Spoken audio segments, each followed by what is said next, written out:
Hey, parents, thanks for jumping on here for our first edition of Talking with XA students, actually alumni, I guess is what I call them now, because they're all big-time adults now in the world. And so for our first one, we have Josh Hands and Todd Neece. Hello, boys. Hello. Hello. We're probably going to laugh a lot on this, and a lot of the things that we laugh about probably aren't going to be funny to you guys, but it's going to be funny to three of us. And so, but hopefully you'll laugh with us. So the whole point of these videos is we just want to talk with former students and just kind of have them look back and say, hey, what was it that mom and dad did well? How did, what are some of the things that they really taught you that helped you and continue to help you now as an adult? And so really this is an encouragement for parents to keep fighting the fight, but also just a kind of a good to look back and kind of learn from parents. And so guys, Josh, I'll let you go first. Just introduce yourself. Tell us who your parents are. So in case they don't know, and then just tell us what you're up to right now, married, kids, job, the whole bit. Josh, you go first. Yeah, my parents are Rick and Donna, Ricky, Bobby, and DJ, I think is what they go by. I wasn't aware this was supposed to be an encouragement to them because I really focus on what they should have done better. We'll do that too. Okay, good. I have two kids, a 2-year-old and a 4-year-old. I've been married 9 years. Mm-hmm. Got married in 2011. Yeah, I live in Plano. Nice. Well, thank you for joining us today or tonight. Thanks for having me. Of course. Todd, introduce yourself. Todd Neece. Parents are Todd and Tracy Mandeville. Best friends with Josh growing up, so that's probably why he put us together. I am been married for 2 months tomorrow, so pretty much a professional and got it all figured out. We should marriage isn't that easy. I don't understand what the big deal is. We don't have any kids, and I live in Richardson, work at McKinney still. I've been doing that for a while, and basically it. Cool. Well, I know there's some major sporting events on TV right now, NFL and NHL. So thanks for joining me anyway. All right. So tell me real quickly, just, I don't want to hear your whole story and bore us with your whole story, but no, I'm just kidding. Tell me about how you came to know Christ when you started really following him, and just talk a little bit about that. Todd, go first. Okay, sure. So, obviously grew up in the XA ministry, had come to know Christ prior to that, probably, I don't remember. It was probably 9-10 years old, elementary school. Pretty typical story for somebody who's raised in the church like me and Josh were. Became a Christian at a very young age, wasn't ever really, I would say my faith wasn't my own for a large portion of middle school and high school. And a large part of that too was me realizing that it wasn't about me. And so a lot through school struggled to have a true relationship with Christ, would have highs and lows like any teenager would, but truly came to really start following Christ right after high school. Went to college. Nobody knew who I was. Nobody cared who I was. Had a mentor there, Brad Webb, who actually came out of XA ministry too. And he helped me really start owning my faith and really helped me start pursuing Christ then. So that's when I really became something that was really truly real for me. Since then, I've been doing my best to follow after him to the best of my ability on a daily basis. Surely fall short, every day, just like everybody else does. But I'd say since about college is when it really took off for me. Perfect. Josh, tell us a little bit about your story. Yeah, like Todd, I grew up in the church. It was about second grade, I think, when I got the little booklet from Sunday school. Me and my mom walked through it, and I walked down the aisle, did that whole thing. I would say it was probably middle school through high school where my faith started really becoming my own, and it really became more of like a personal thing and a personal walk with the Lord. And that continued through college, and even today. Like Todd said, it's definitely not been like a perfect path by any means. I've had a few bouts with depression that really sent me off the rails, and those are probably like the big events that I've had. But yeah, it's been, I don't know. I often say my testimony is really just like God's faithfulness, that no matter which direction I've gone when I've turned back, he's still been there. So. And I just want to make note that both of you right now are super involved in your churches, your local churches, and both of you are in student ministry, correct? Yes, sir. Very cool. Way to go. So you mentioned, coming to know Christ and really early on. And so what role did your parents play in your journey? And Joshua, I'll let you go first on this one. How influential were your parents in your decision to follow Christ, and then in your continued growth in Christ? Yeah. I don't know how much like the second grade thing counts, but my mom obviously walked me through that booklet, so I got to give her some credit there. But more than that, I think, my relationship with Christ has probably been more than anything impacted by like the community of faith that I've constantly been in. And that's something that my parents really modeled for me. And when I was younger, really like forced on me. I didn't see it like that at the time, but that's how I grew up. Was we went to church, not because it was what we were supposed to do, but because that's where our community was. That's where our friends were. And because of that, constantly being around that community and just other believers, it's kind of hard to like go too off the rails or not pursue Christ when it's around you like that all the time. So I would say they probably had very large roles in my personal faith. Yeah. Todd? I mean, I would echo that same thing, really. Ironically enough, our parents were in the same Sunday school class when we were growing up. And so, which part of the reason we were such good friends, and still are, but the only reason. Community, Josh talking about community, and his parents putting him that as, I mean, we did the exact same thing. Church wasn't, it was never an option, really. It was like, that's where I went. That's where I was. That's where I grew up. My parents had a part in that. They modeled what it was like to be a Christ follower. And so, when you looking back on that now as an adult, if you will, I look back on that and I'm like, oh, like I remember my parents doing these things, the way that they interacted, the way that they treated other people, the way that they raised kids. And I look back on that now and I remember it and I'm like, man, that's what I want to do. But when I was going through it, I was like, well, this is just, whatever. I don't, who cares, because I was a teenager. But their ability to put me in a place where I was going to come to know Christ and then come to be known by other people around me who would love me where I was and not where I was supposed to be.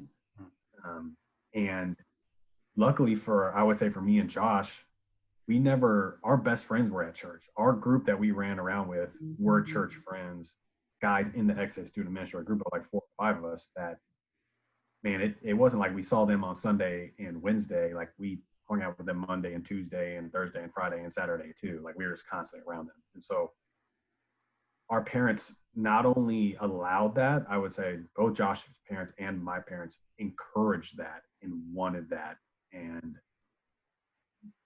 did everything they could to make sure that I was at anything that was at church where I could come to see Christ more, to know more about him, to learn from the leaders that we had up there. They would bend over backwards to make that possible. So that had a lot to do with it for sure. Well, that's cool. Because it sounds like you both are the product of parents in the beginning, sort of, I guess maybe even through middle school, high school, kind of forcing you to be in environments where, Christ was there, there was community, and just let that kind of influence you. And what you weren't really you weren't given an option to kind of go to church. It's kind of what you did. But because of that, it sounds like both of you were pretty impacted by that. Well, like for me, I would say it wasn't, in the beginning, it wasn't an option. And because it wasn't an option, I met people and grew to want to spend time with those people. And then it wasn't an option, or because I was like, I'm going to be there. I need to be there. My friends are there. I'm enjoying what's going on up there. And as a side benefit, I get to hear about Jesus too. You know, Nice. so. Yeah, and I would say for me, and I can probably speak for my siblings on this too, it started even before middle school. You know, we went to a church when lived in Nebraska.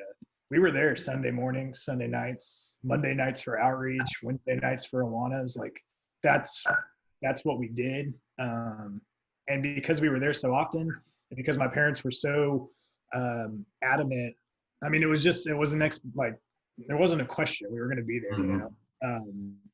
That's where our friends were. That's where we wanted to be. And so I think thinking back on that, I think when that's such a big part of your life, like that's just, you know, you just become accustomed to it and it becomes habit.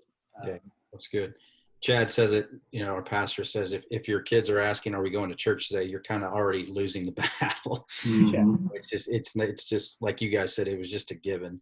So, not necessarily, so, you know, they did well or influencing you spiritually, but what are some of the other things, and it doesn't have to necessarily be spiritually centered, but just what are some of the things that your parents did well? You know, you look back and you go, I'm really glad they did this, or, you know, maybe I didn't see the wisdom in it then, but I definitely see it now, as just far as parenting in general.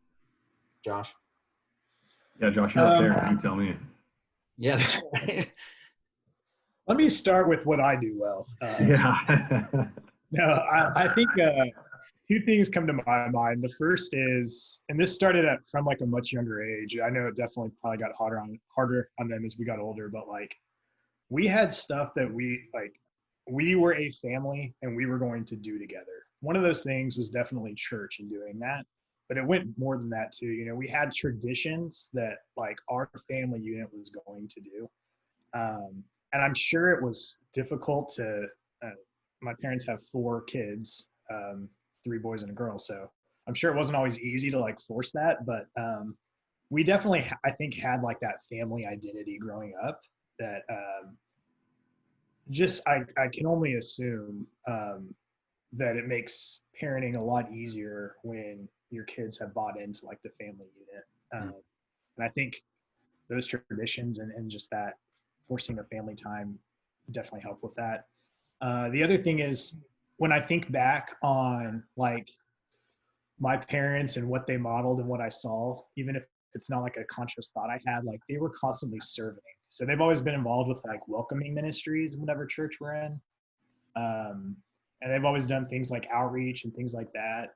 And I probably like the best example is the church we went to in Nebraska, always put on like a big Christmas show.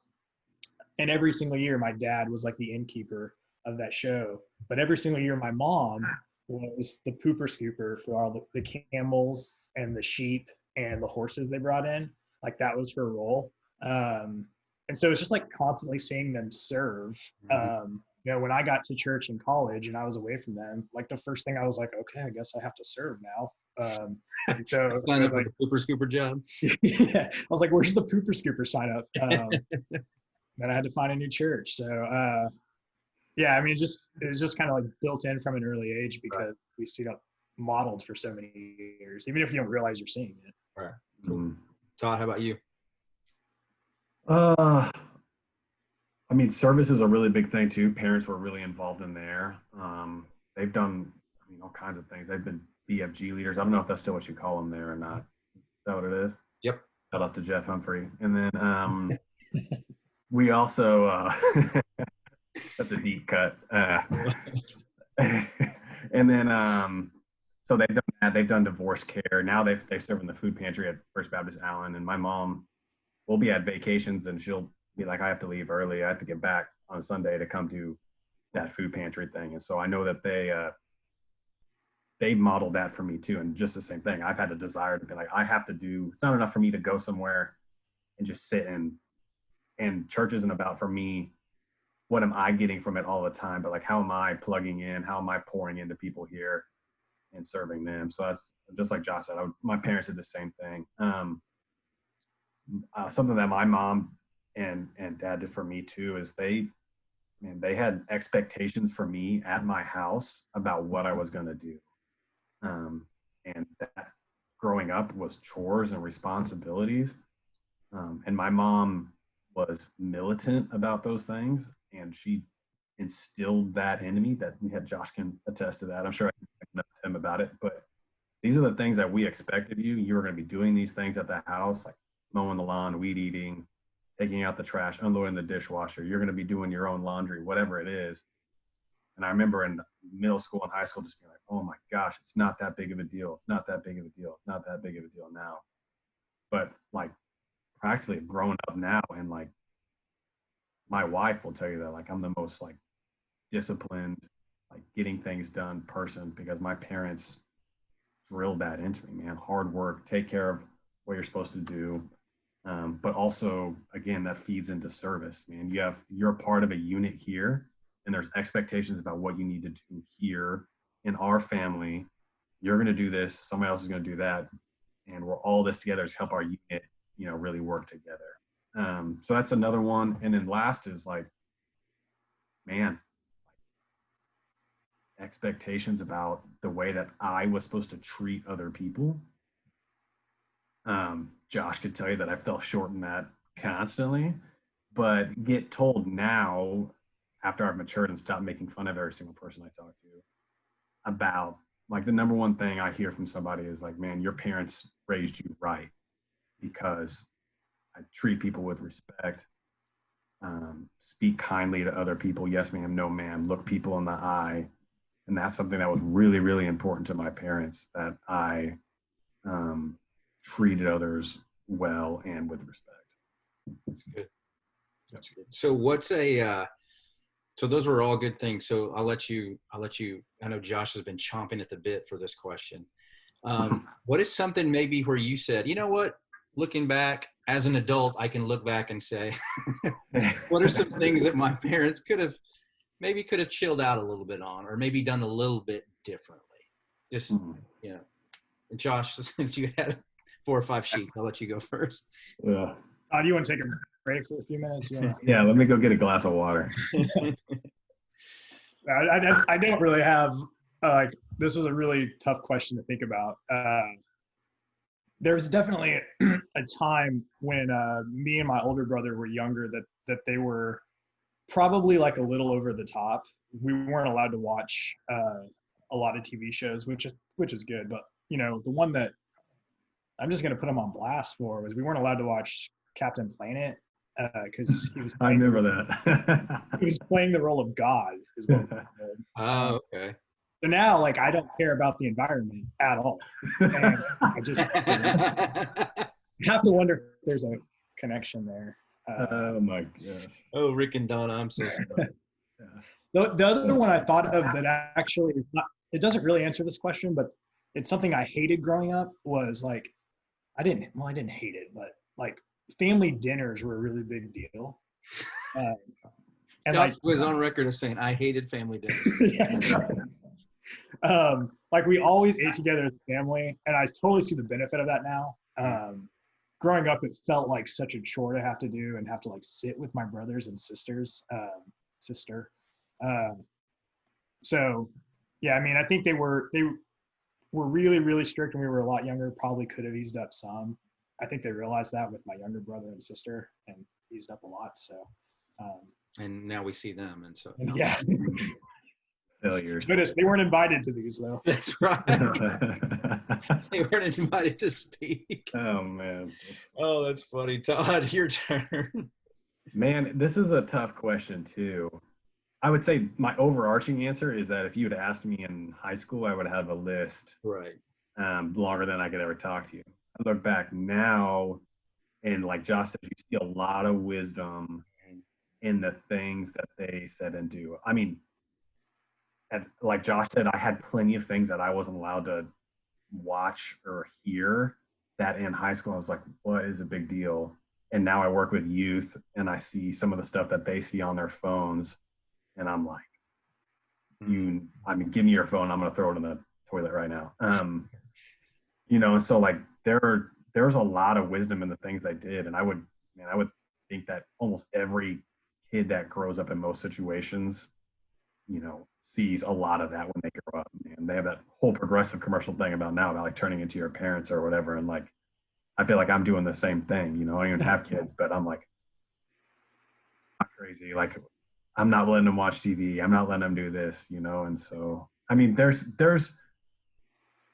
some things they probably could have, like, maybe they didn't need to punish me quite as much, and as aggressively with like the most creative punishments ever, for some things. Maybe they could have chilled out on that, but I learned my lesson. Todd, can I take a stab at answering for you? Yeah, I would love actually to hear what you have to say. My mom would too, honestly. There's just no way that the baseboards in your house needed to be cleaned as often as she made you clean them. That's like, accurate. There's no way dirt could accumulate that quickly. That's accurate. Just so everybody knows, Tracy Mandeville, wonderful lady, would make me take an old sock and wet it, and then I'd have to walk the entire house and have my finger in the sock and dust the baseboards. And I did that probably once a week. And when I was over to hang out, like you yeah. I'd be like, Mom, there's got to be like a more efficient way to do this. She's like, there's not. That's hilarious.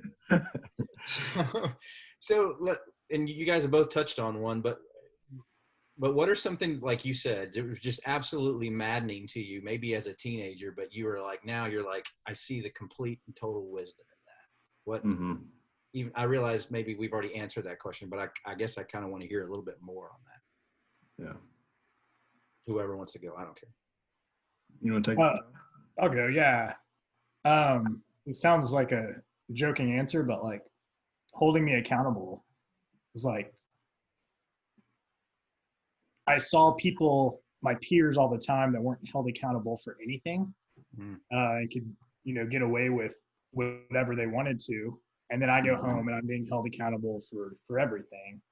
And at the time, it felt so unfair, as a teenager, when you know everything, and you're smarter than your parents, like you see the big picture and they don't. But like looking back, I can see all the benefits of that and how that kind of shaped me to be a responsible human.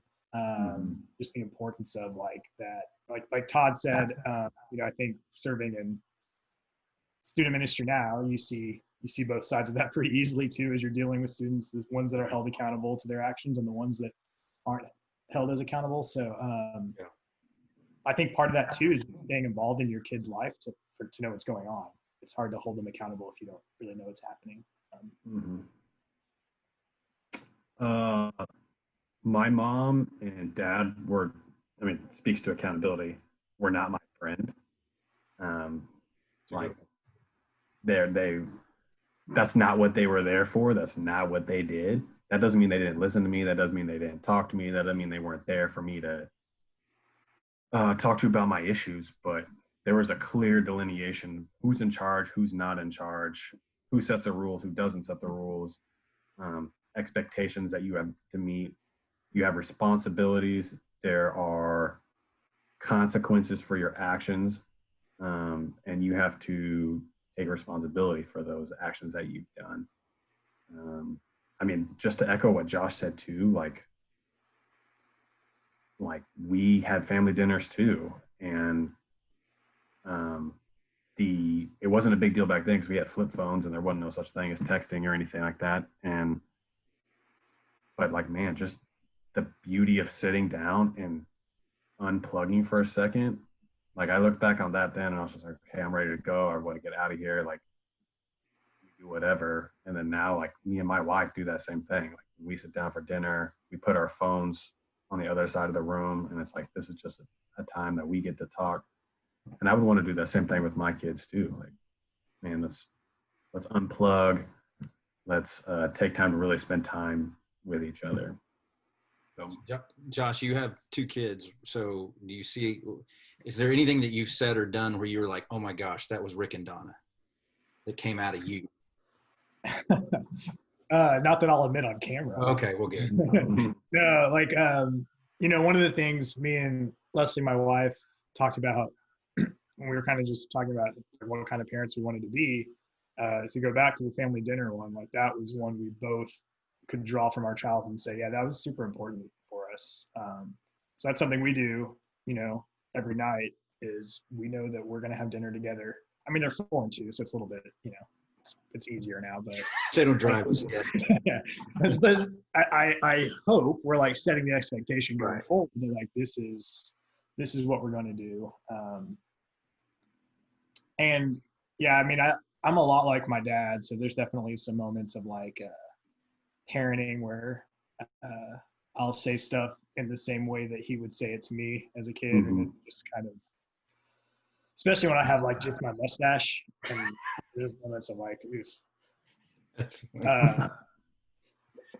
all right, so we'll close with this, and this is probably how I'm going to close all of these, or I hope I will. I hope I remember. But so, full disclosure, I sent Todd and Josh the questions ahead of time so they could be thinking, because they're not really bright guys. They don't do well thinking on their feet. So, just kidding. But I said, finish this sentence. I really thank God for my parents because. Todd, how would you finish that sentence? I thank God for my parents because without them, I wouldn't know Jesus. Or, I mean, I guess I can't say that because there's a chance I might have met somebody at school that took me to church or whatever. But without them, I wouldn't be where I am today in my faith. Wouldn't have had an example of what it's like to be a godly man by my dad. Wouldn't have an idea of what to look for in a godly woman modeled by my mom.